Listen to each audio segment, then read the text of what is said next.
According to the police in Chiba, several Japanese citizens were taken by force to North Korea, and among them was a young boy of 19, abducted in 1976, Susumu Takashi.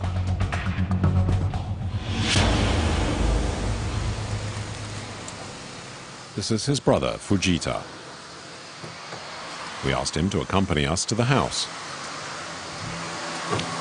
He spent decades searching all over Japan for his brother, Susumu.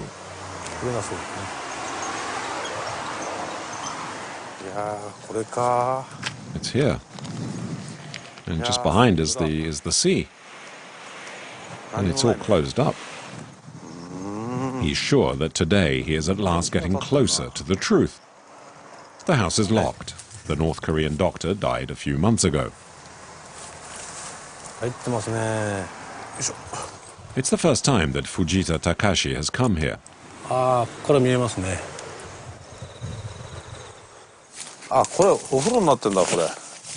to look inside. That must be the bathroom.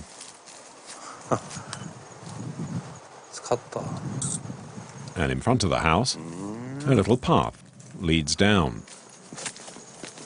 Where does this go? Below, the garden is very neglected. Between the high grass, we find a path that takes us to a small door and a discreet stairway.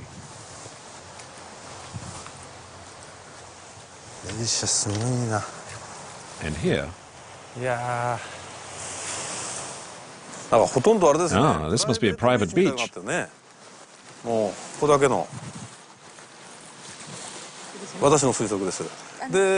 Seeing the beach, I can imagine what happened.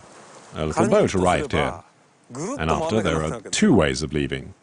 To go to North Korea, you go north, pass by Hokkaido, or go south off Kyushu.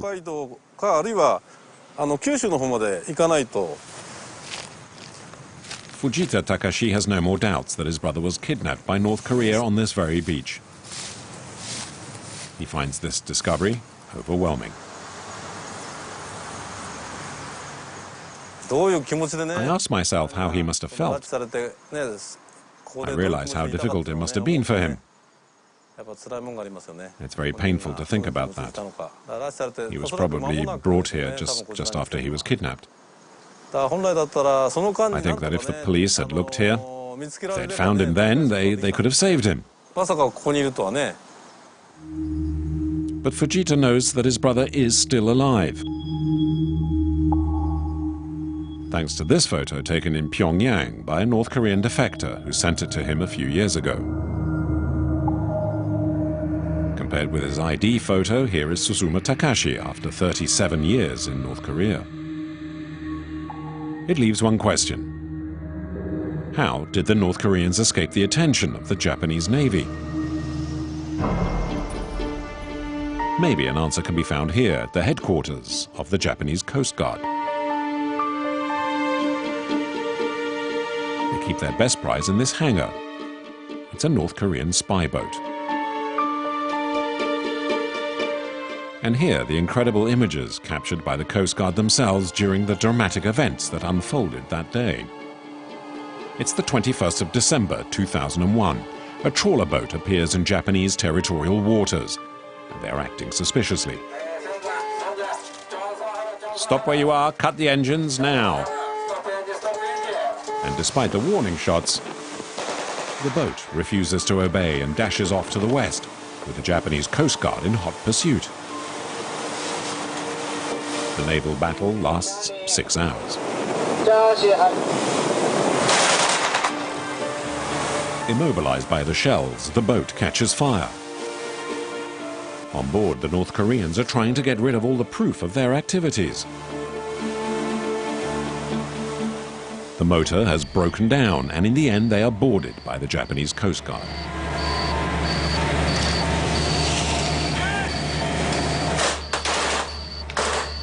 They're welcomed with Kalashnikovs and rocket launchers.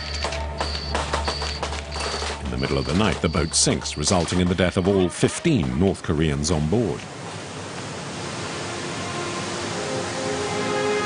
In 2002, the boat is brought up from the seabed by the Japanese authorities. It will reveal many secrets about the espionage methods and the kidnappings by North Korea. Today, Japanese tourists come from all over the country to admire the ghost ship that could have kidnapped any one of them. The wreck housed a massive arsenal, anti-aircraft guns, rocket launchers, grenades, assault rifles, and also this underwater scooter, which is completely indispensable when leading an espionage mission. An officer from the Coast Guard is here to explain to the tourists the incriminating evidence found on the fake fishing boat. He is most proud to show the back of the vessel. The giant door opens, but there is nothing inside. The reason: it used to house this small spy boat, which now takes pride of place in the exhibition. This little boat is very difficult to detect from far away. It is very fast, and when the spies used it for kidnappings, it was impossible to stop because it could very quickly hide in the large spy boat. And then it's too late. It becomes impossible to detect and to stop.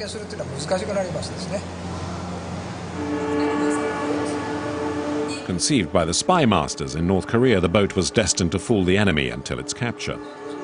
Thanks to this type of spy boat, North Korea was able to kidnap dozens of Japanese citizens. But to what end?